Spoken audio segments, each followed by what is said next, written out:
Hello, this is James Turk. I'm the founder and chairman of Gold Money. It is my distinct honor and pleasure to be here with good old friend Hugo Salinas Price of Mexico.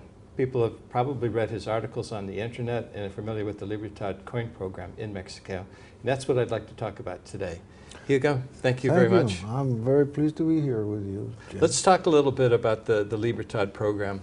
I know this is something that's been near and dear to you for many, many years. And it's introducing a silver coin into Mexico. Can you tell us a little bit about the background? You know, why you, first of all, why did you want to do this? Well, really what set me on the path of silver was the crisis we had in Mexico in 1994, December of 94 and January of 95. And when I said to myself, well, this really is just too much. What the heck is going on here? Why do we have these recurrent crises? And I devoted myself to thinking and thinking and thinking about what is really going on in our world. And I came to the conclusion that it's all because of funny money that we use. This paper money, it just doesn't work. And that was what guided me into silver, because silver has been Mexico's money for centuries. The first silver money was coined in Mexico in 1535. And when my father was born in 1907, we had essentially the same coin circulating in Mexico. It didn't look the same, but it had different figures on it, but it was essentially the same weight and purity of silver that it had almost 400 years earlier. That's a remarkable record. So Mexico is really the country of silver. It's produced a gigantic amount of silver and still does. Was that the Spanish mill dollar? Was that the coin? That was what they called it, the pieces of 8. Yeah. And so there were eight parts to it, and they called them, in the United States, they called them bits. Bits because there were 8 bits to 8 parts of a Spanish dollar. Right. It was 8 reales, 8 reals. Yeah. So 2 bits was a quarter. That's why still, it used to be, not too long ago, you used to say, what does that cost? It cost 2 bits, and people knew what you were saying. I remember that as a young boy as well. Yeah. 2 bits was and a there's quarter. the old saying, 2 bits, 4 bits, 8 bits a dollar, and then it went on as a child saying. But the real was the basis, and then the 8 real was the Spanish mill dollar. That's right. The 8 reales was what you call the Spanish mill dollar, which was the basis for the American dollar, as a matter of fact. And so getting back to those fundamentals, I said, well, we really should go back to silver, and I wrote a book on that. Of course, it's very ideal. My first thoughts were very idealistic, and I realized soon after that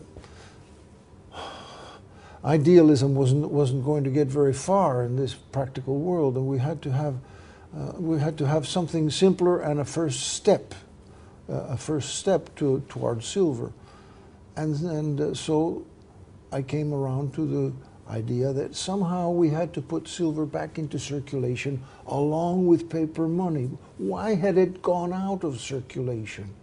It went out of circulation because it had an engraved value.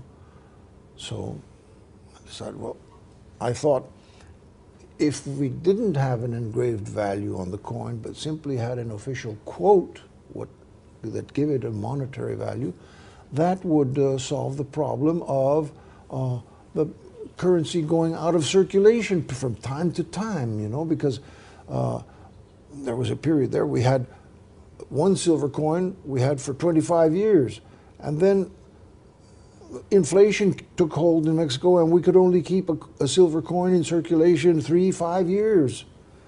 And then the silver price would would push it out of circulation because it was worth more melted down than as money. So when you're talking about an engraved value, you're talking about so many pesos Yeah, that so the many government mint puts on the face value of that coin. That's But the right. reality was that the silver content at its market value is worth more than the face value of that coin Exactly. itself. You're saying exactly the right thing. That's exactly what That's happened. similar to what happened in the U.S. as well in Yeah. the 1960s when all of the silver 65, coins the went up. same thing happened in the United States.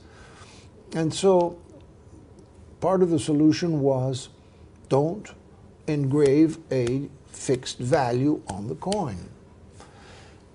And then Engrave the weight on the coin? So, just the weight, yes. so everybody It's knows it's important. 1 ounce That's or why 1 gram or whatever. That's why we worked with 1 ounce, because you can't. You see, you can always redefine a dollar, or you can always redefine a peso. You can, by redefining, I mean you can attribute, say it's worth less amount of gold or less amount of silver. That's what I call redefining it. Mm-hmm.